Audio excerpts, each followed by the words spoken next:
Today what we're going to talk about is the bicep muscle. The bicep, bi means two. You have two sections to your bicep. The inner portion of the bicep and the outer portion. That's the part that gives you that peak, that makes your arm from the side view, looks high. Biceps are not a particular hard muscle to make grow. Some people normally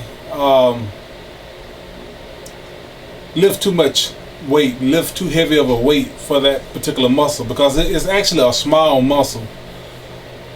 In reality, it doesn't require a tremendous amount of weight to make it grow.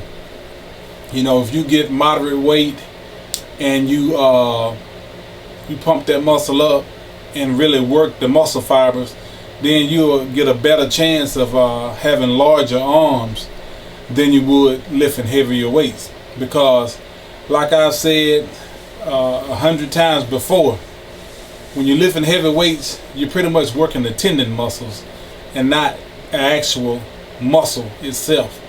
So, in order to work the muscle itself, you have to get a weight that feels good to you and that would allow you to do 10 to 12 reps.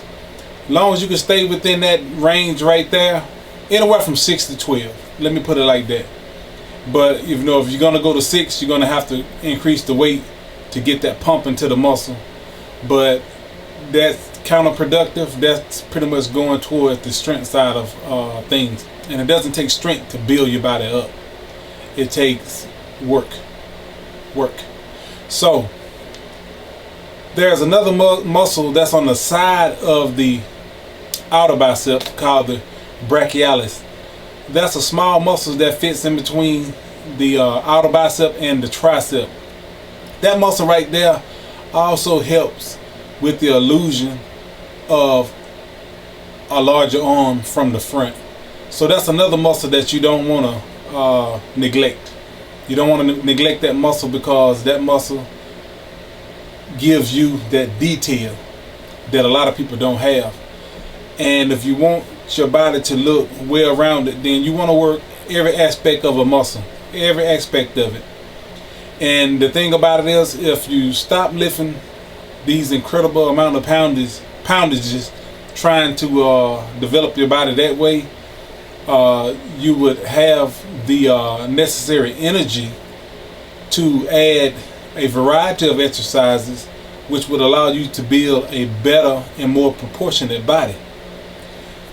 The best exercises for the bicep itself is the barbell curl.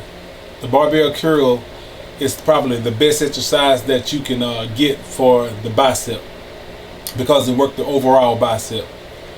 And the zigzag bar, the easy bar, whatever they call it, that bar right there, it's more of a detail type bar, and that really helps you to flush an enormous amount of blood into the muscle. That bar right there, I love that bar there.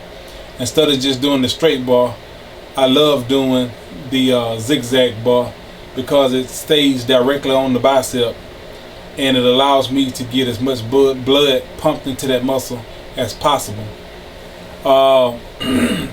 But still don't neglect the barbell curl. It's the bread and butter, as they say, as the bicep builder. So if you want to build a bigger bicep, lower the weight, get a moderate to light weight, 10 to 12 reps, anywhere from 8 to 10 sets. I try to aim for 10 sets myself personally, but sometimes I can actually fatigue the muscle at around about 8 sets for that muscle, because it's like I said, the bicep is a small muscle and it doesn't require a whole lot. You can actually do too much to it, and it'll cause it to have to spend more time recuperating and healing, and by the time you come back around again, by the time you come back around to that muscle again, you've pretty much start reverting back to where you was before, because you spent too much time out of the gym. That's one thing about weightlifting. It is a consistent type thing. You got to be consistent. You got to constantly flush your body with fresh blood.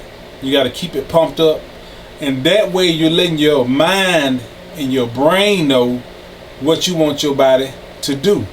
And it will do it if you tell it what to do, by being consistent. You can't develop a well-developed body without being consistent. You can't develop a well-developed body by lifting too heavy of weights. So that's my tip for today. I hope it works for you.